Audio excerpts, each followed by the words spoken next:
Mas alguém dirá: você tem fé e eu tenho obras. Mostre-me essa sua fé sem as obras, e eu com as obras lhe mostrarei a minha fé. Você crê que Deus é um só? Faz muito bem. Até os demônios creem e tremem. Seu tolo, você quer ter certeza de que a fé sem as obras é inútil?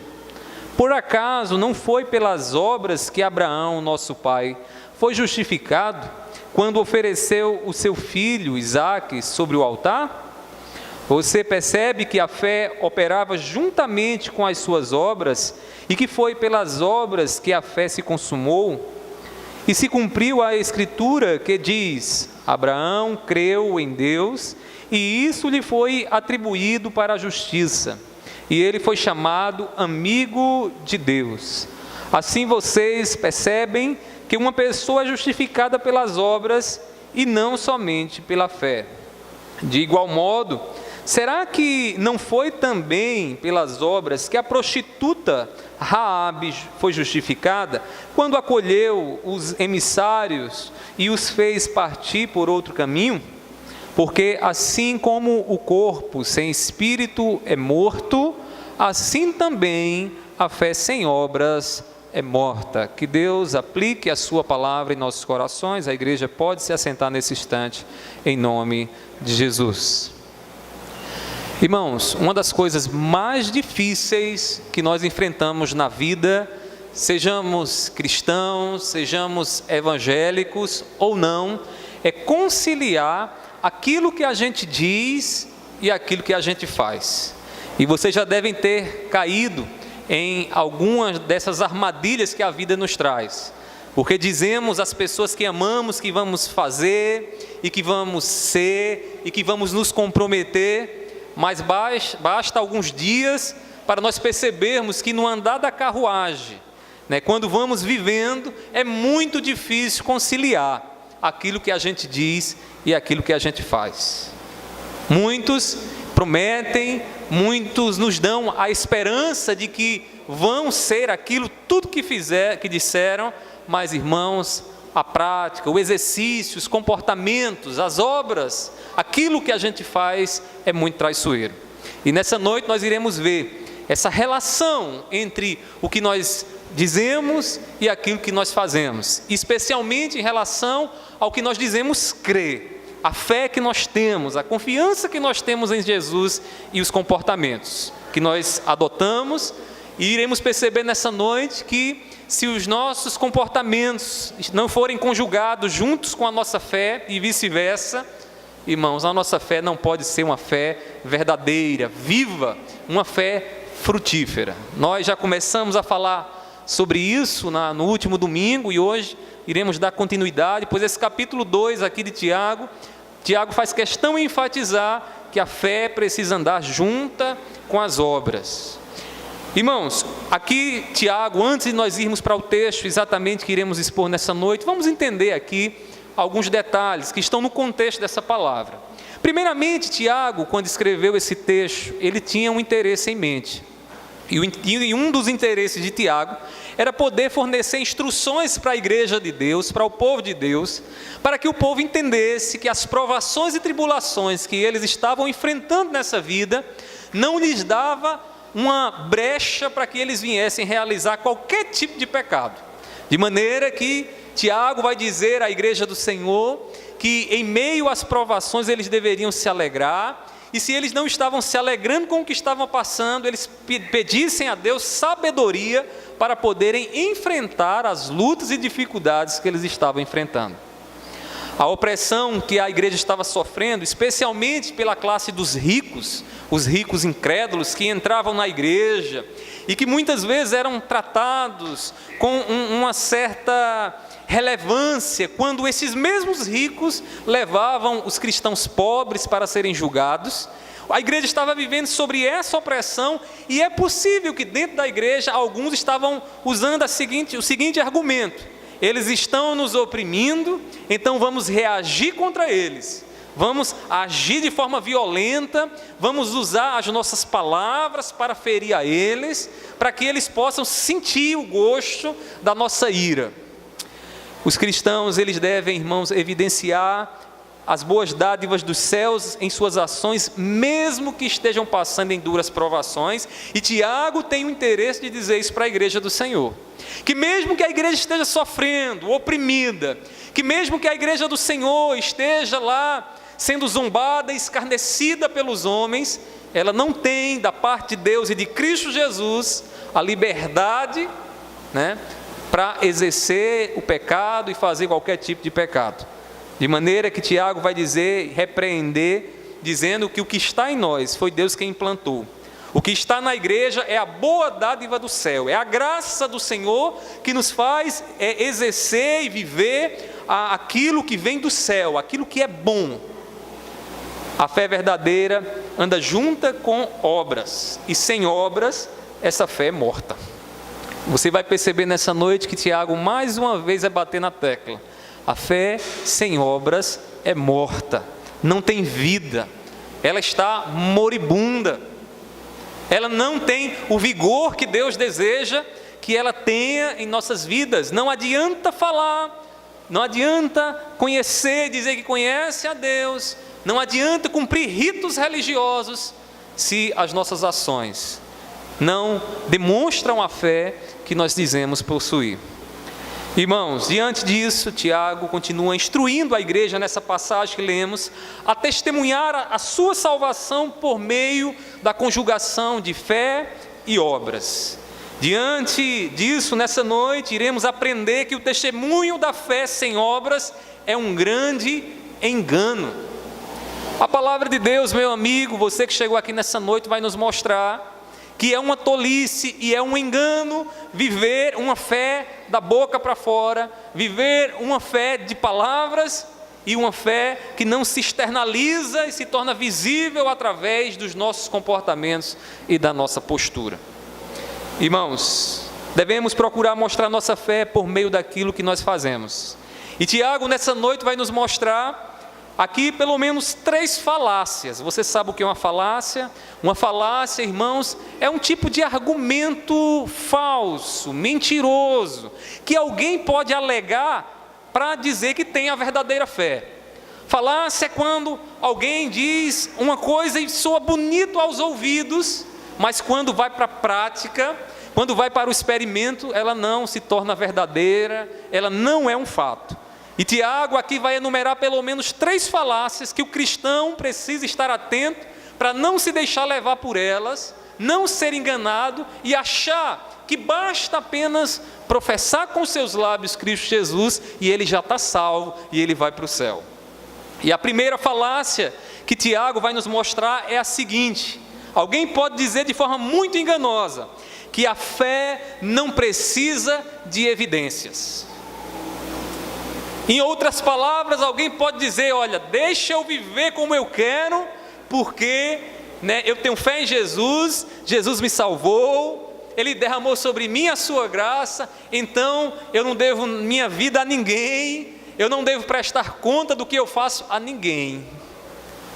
Em termos práticos, você percebe que, na verdade, há muita gente dizendo essa falácia, A minha vida é minha, eu vivo como eu quero, ninguém tem nada a ver com o que eu faço. Ou seja, as minhas obras não importam, o importante é que eu estou indo para a igreja, sou um cristão, vou para o céu, aleluia. Falácia, mentira. E veja o que Tiago diz no versículo 18, não feche a sua Bíblia, acompanhe conosco. Tiago diz assim: mas alguém dirá, você tem fé e eu tenho obras. Tiago aqui, ele tem uma pessoa imaginária, alguém com quem ele está conversando, e ele diz que esse interlocutor imaginário está dizendo: você tem fé, eu tenho obras, mostre-me essa sua fé sem obras, e eu com as obras lhe mostrarei a minha fé. O que é que Tiago está mostrando aqui, irmãos? Que a fé verdadeira precisa produzir evidências, precisa dar sinais de que ela está lá, de que ela está na nossa vida. Se alguém diz que tem apenas fé com os seus lábios, Tiago diz: eu mostrarei com as minhas ações a minha fé. Ou seja, a minha fé, ela testemunha daquilo que eu professo. ou melhor, os meus comportamentos testemunham daquilo que eu professo, daquilo que eu digo com os meus lábios. Irmãos, Jesus não chamou discípulos para esconder a sua luz. Escute bem isso nessa noite, porque o nosso Senhor Jesus, Ele não chamou eu e você para que a nossa luz, a luz dele em nós, ficasse escondida, apagada. Ele diz lá em Mateus capítulo 5, versículo 16, diz Jesus: assim brilhe também a luz de vocês diante dos outros, para que vejam as boas obras que vocês fazem e glorifiquem o Pai de vocês que está nos céus. Jesus agora vai mostrar isso que Tiago está dizendo aqui. E o que Tiago diz, irmãos, ecoa as palavras de Jesus, porque Jesus não quer discípulos e não faz discípulos para que a luz de Jesus fique escondida neles. Irmãos, os seguidores de Jesus possuem uma fé operante. Sabe o que é uma fé operante, irmãos? É uma fé que age, é uma fé ativa, é uma fé, irmãos, que está em ação. Irmãos, é uma fé que se manifesta em boas obras diante dos homens. É uma fé em que os homens conhecem a Deus e sabem como Deus é virtuoso através das nossas ações, daquilo que a gente faz. Logo, essa mentira de que a fé em Cristo não precisa de evidências, precisa. E evidências essas não para que você possa dizer quem é salvo ou quem não é, mas para que você possa ver, irmãos, o brilho de Cristo, a luz de Cristo em você. Porque Jesus, irmãos, Ele nos chamou, Ele nos fez seus discípulos para que, por meio das nossas obras, a luz dele brilhasse através das nossas vidas. Diante disso, irmãos, não pode ser verdadeira a fé de quem não dá sinais de Cristo nas suas ações. Não pode ser verdadeira, irmãos, a fé de alguém que só se comporta em trevas, que só dá frutos do pecado. Não pode ser verdadeira uma fé dessa. Pode ser uma vida religiosa, pode ser uma vida de cumprir ritos e de viver de casca e aparência, mas não é uma fé verdadeira e não pode ser uma vida verdadeira. É um engano confessar com os lábios a fé sem obras. Vive enganando quem diz crê em Jesus, mas pratica a vingança. Você já viu crentes dizendo, né? Crentes, fulano fez isso comigo, mas um dia vai ter troco. Como é que você pode confessar que crê em Jesus, mas toma a vingança nas tuas mãos? Como é que você pode confessar que tem um Deus soberano, Deus que julga, mas quer usurpar o lugar de Deus? Irmãos, quem canta o amor de Jesus, mas é escravo da mentira. Quem vive assim não pode ter fé verdadeira, irmãos. A fé verdadeira precisa andar junto com obras, com aquilo que nós fazemos. Então Tiago mostra a primeira falácia. E qual é o primeiro engano que a gente precisa ter cuidado? Que a fé não precisa de evidências. A verdade é que a fé precisa sim de evidências. Precisa estar lá mostrando, dando seus sinais em nossa vida. Mas Tiago, na continuação desse texto, vai mostrar outra falácia. E a segunda falácia, e eu acho, irmãos, que essa entra muita gente metida a intelectual e metida a teólogo.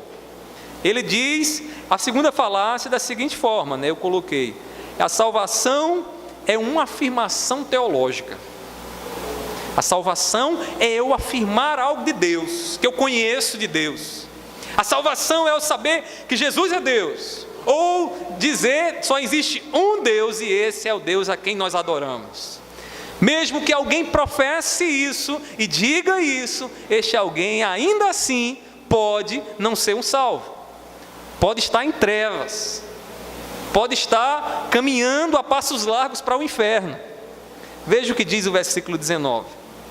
Diz assim, Tiago, ainda com esse interlocutor em mente, ele diz: você crê que Deus é um só? Faz muito bem. Até os demônios creem e estremecem ou tremem. O que é que Tiago está dizendo aqui?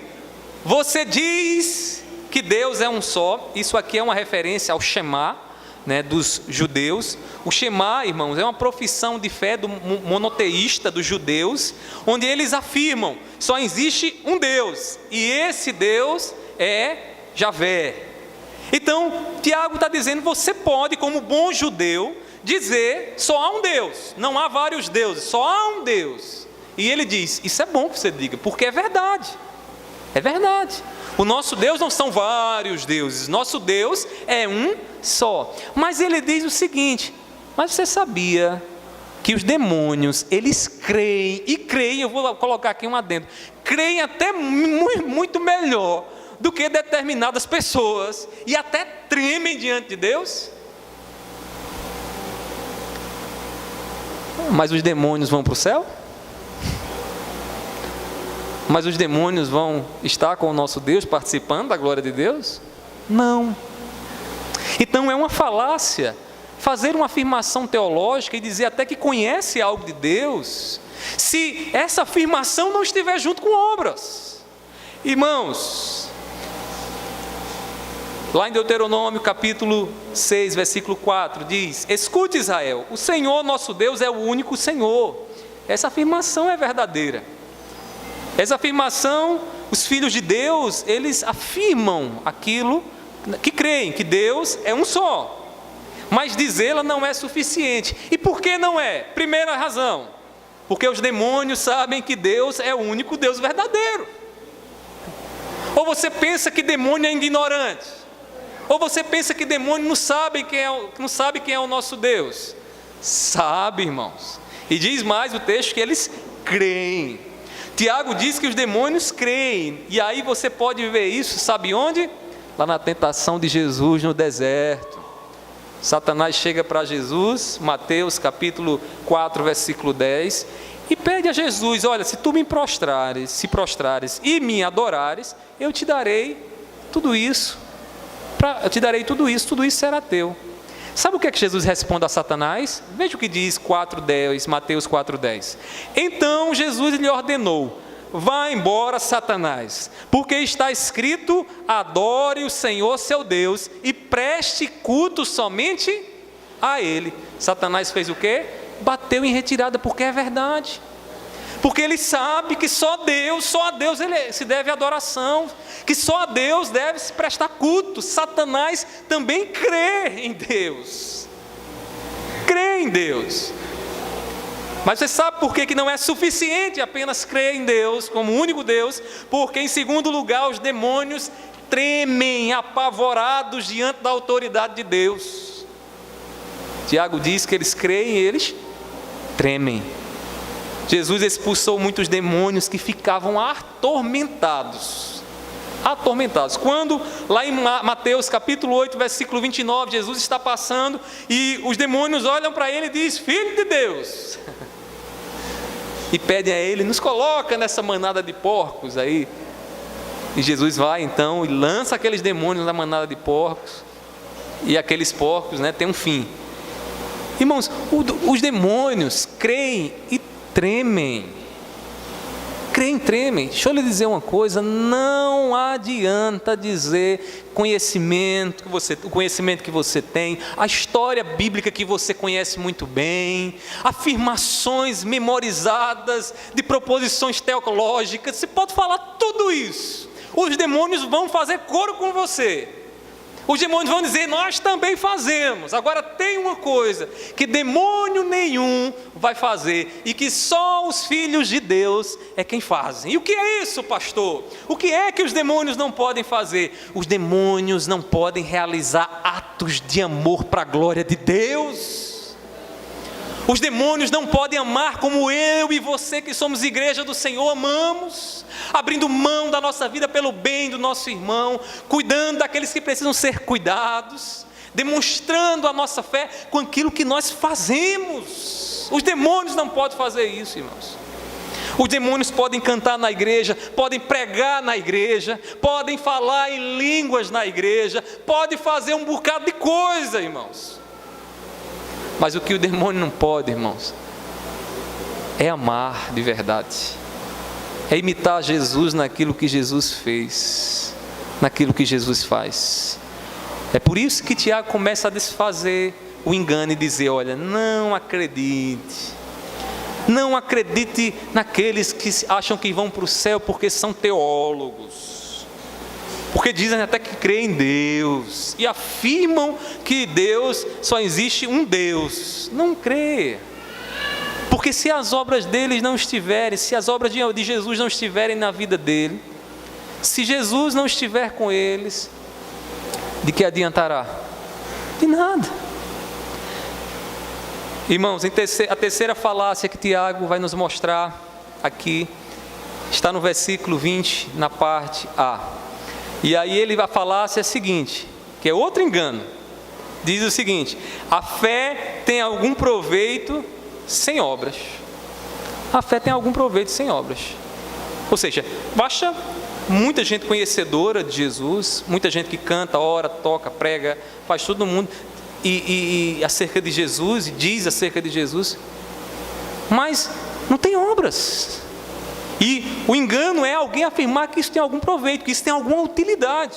Veja o que ele diz então no versículo 20. Diz assim: seu tolo.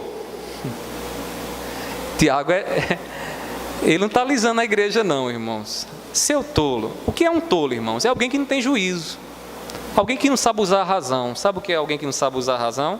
É um tolo. É alguém que mesmo vendo o erro ali, ele pensa e cai no mesmo erro. É um tolo, comete tolice. Tiago diz: seu tolo, você quer ter certeza de que a fé sem obras é inútil? É uma pergunta. Você quer ter certeza? Se você quer ter certeza, é porque você não crê que a fé é inútil. Porque de alguma forma você crê que a fé tem algum proveito, mesmo que não tenha obras. Irmãos, eu pergunto a vocês: que proveito pode ter confissões de fé sem amor? Ou que benefícios pode nos dar uma mangueira que não produz manga? Já falei para vocês lá em casa, assim que a gente chegou para morar aqui na nossa casa, irmãos, tinha um pezinho lá de acerola, bonito, irmãos, frondoso, cheio de folhas, grande, mas o abençoado não dava uma acerola, irmãos, de maneira que enchia de folha, só servia para encher de folha aquele lugar ali. Quando foi um dia, eu disse: espera aí que eu já sei o que é que eu vou fazer. Fui lá e cortei um bicho, cortei mesmo, coloquei abaixo, e nasceu no lugar dele um pé de mamão, irmãos. Mas o pé de mamão é outra história, viu, irmãos? Tem dia lá que o Mirelle tira que a pia fica cheia de mamão, de tanto fruto. Aí sim eu vi utilidade, eu vi algum benefício, irmãos, porque não faz sentido uma árvore bonita, frondosa, cheia de nutrientes, verdosa, mas que não produz fruto, não há utilidade para ela. E Tiago está dizendo o seguinte: tolo, você que não julga bem com a razão, que proveito há se alguém diz que tem fé e não produz frutos, e não produz boas obras, e não tem boas ações? A palavra de Tiago é provavelmente uma crítica aos religiosos que estavam dentro da igreja. Se você observar em Tiago capítulo 1, 22, veja o que diz aí. Tiago diz assim, 1, 22: sejam praticantes da palavra e não somente ouvintes, enganando a vocês mesmos. Quem são esses? Nós não sabemos exatamente quem são, mas sabemos uma coisa: eram religiosos, eram pessoas que ouviam a palavra, que estavam nas sinagogas, se fosse nos nossos dias, estavam no culto hoje à noite, ouvindo a palavra de Deus, mas vai voltar para casa do mesmo jeito ou pior, está enganando a si mesmo, está entendendo? Perdendo tempo. É tolo isso daí, é tolo, porque não tem obras. E do que adianta? Se o marido vai ver a mesma coisa quando chegar em casa, se a esposa vai ver a mesma coisa quando chegar em casa, se os filhos vão ver a mesma coisa quando chegar em casa, fé sem obras, coisa de tolo. É quem está se enganando mesmo. Está entendendo? Irmão, Jesus desmascarou a religiosidade daqueles que viviam uma fé cheia de adereços, mas vazia de amor. Nosso Senhor Jesus nunca alisou aqueles religiosos hipócritas. Veja o que ele diz em Mateus capítulo 15, versículo 8. Ele diz assim: este povo me honra com os lábios, mas o seu coração está longe de mim. Esse povo diz palavras bonitas da boca para fora, mas o seu coração, a fonte das nossas ações, está distante de mim. Não há proveito para um crente que usa apenas os lábios para honrar a Deus. Não há proveito. E não há proveito porque desse, irmãos, não vai vir frutos. Desse não veremos a vida de Jesus. Desse, irmãos, nele não haverá sinais dos céus. Irmãos, por fim, Tiago arremata então seu argumento de que a salvação se evidencia por meio da conjugação entre fé e obras, com dois exemplos de que a fé se justifica por meio da obediência. E obediência, obviamente, gera obras. Depois de expor essas três falácias, então agora Tiago vai dar alguns exemplos bíblicos, e esses exemplos mostram que a Bíblia ensina que a salvação é a conjugação ou junção de fé e obras. E aí, o primeiro exemplo que ele nos dá está no versículo 21 a 24, é o exemplo de Abraão. É importante esse exemplo, por quê? Porque aqueles que iriam ouvir essa epístola primeiro do que nós, aqueles que ouviram primeiramente, uma grande maioria deles eram judeus, ou cristãos vindo do judaísmo. Logo, falar de Abraão era falar do pai da fé. Falar de Abraão era falar daquele, irmãos, que é o exemplo que todo judeu deve seguir.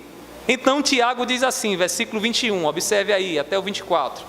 Por acaso não foi pelas obras que Abraão, o nosso pai, foi justificado? Quando ofereceu seu filho Isaque sobre o altar?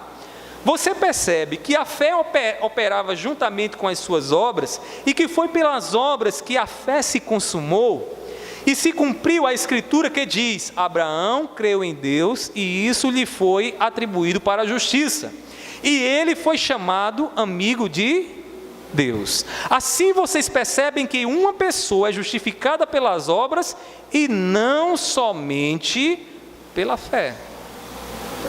O que é que Tiago está dizendo? Lembra da historinha lá de Abraão, quando Abraão pega Isaque, e em obediência a Deus, crendo em Deus, que Deus havia mandado ele subir lá ao Moriá, então ele pega o seu filhinho, leva o seu filhinho para ser oferecido em holocausto. O filho do seu amor, o filho do riso, aquele que Abraão tanto esperava e que Deus agora pede para provar o coração de Abraão. Abraão pega o seu filho, leva lá, e naquele momento ele estava pronto a tirar a vida do seu filho. Deus então provê uma ovelhinha e dá o livramento. Quando Tiago olha para essa história, ele diz: está vendo aí? Abraão, crendo em Deus, obedeceu a Deus.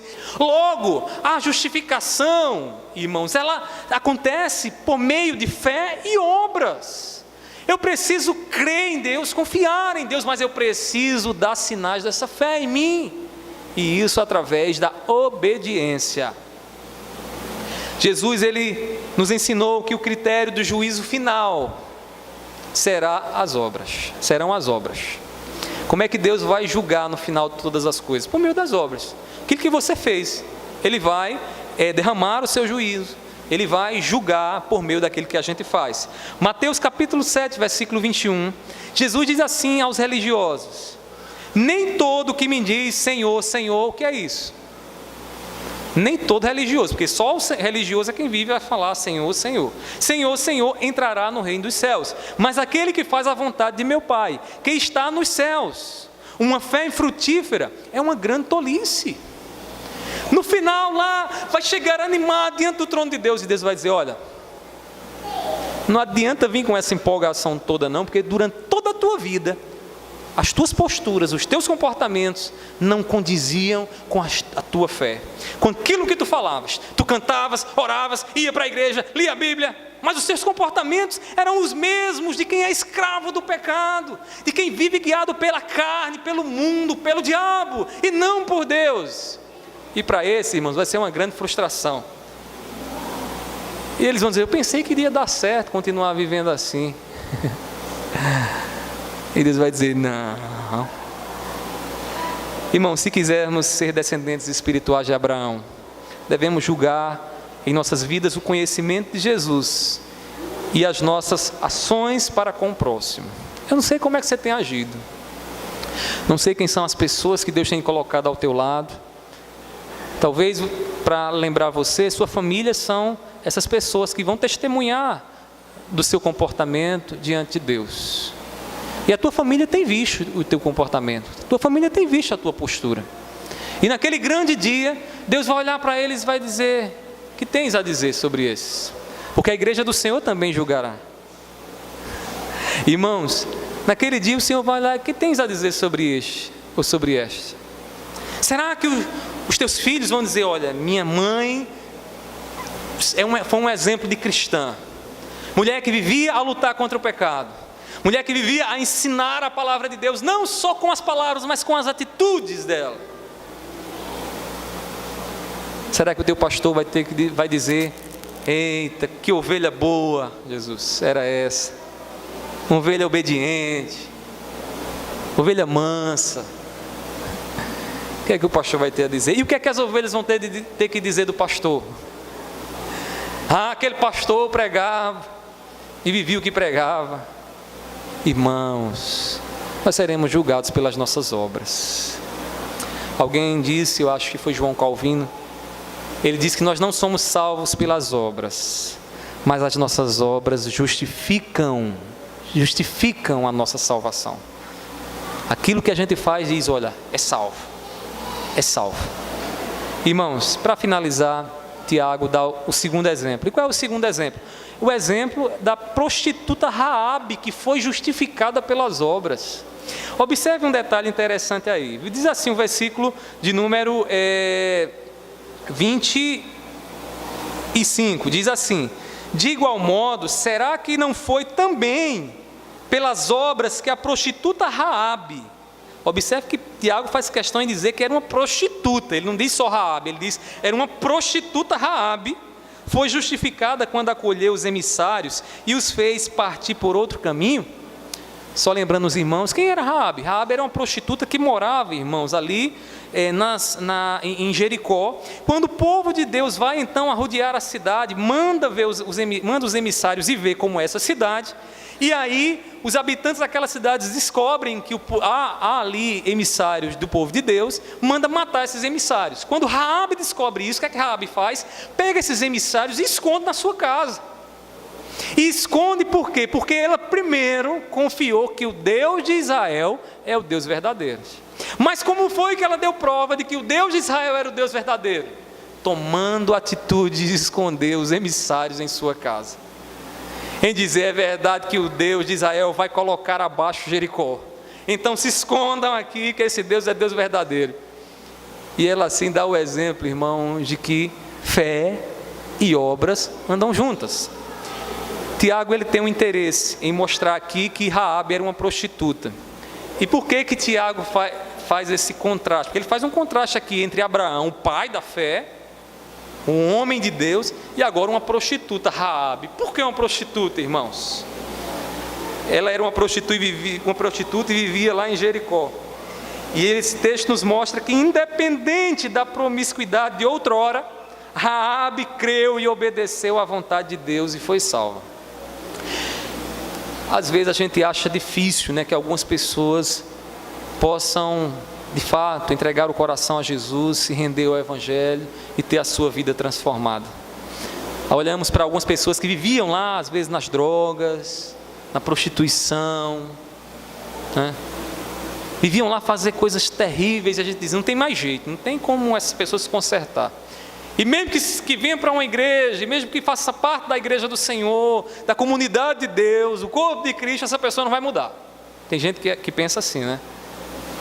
Tiago, ele coloca aqui Raabe, irmãos, para contrastar, que até mesmo uma pessoa promíscua, se ela expressar a sua fé em obras, ela será salva. Não precisa bancar aquela imagenzinha de bonzinho,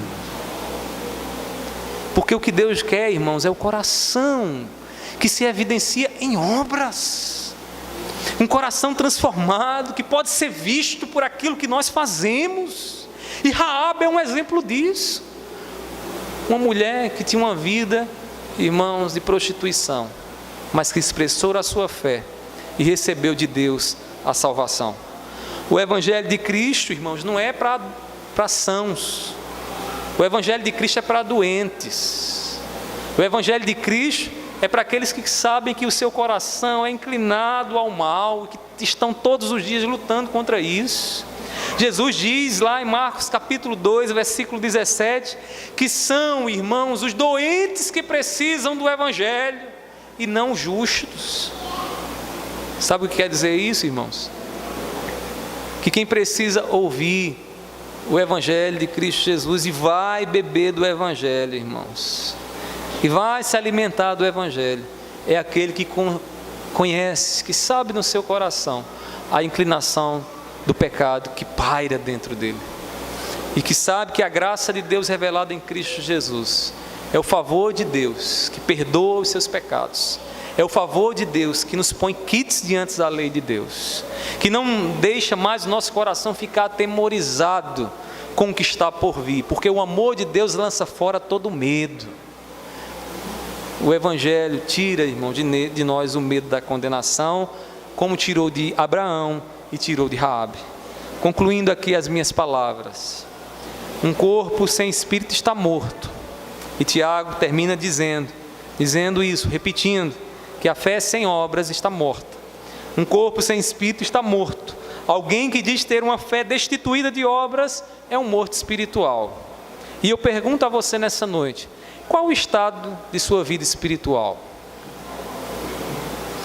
Você tem vivido uma espiritualidade da boca para fora, ou uma espiritualidade concreta, onde as pessoas tocam, sentem, veem aquilo que você expressa, aquilo que você faz? Você tem dado frutos de Cristo em tuas atitudes, palavras e ações? Eu não estou dizendo que você vai ser perfeito, porque quem foi perfeito foi Cristo Jesus. Mas o que eu estou dizendo aqui é que as palavras de Jesus, que a vida de Jesus precisa ser vista em alguma medida naquilo que você faz, naquilo que você pensa, naquilo que você diz.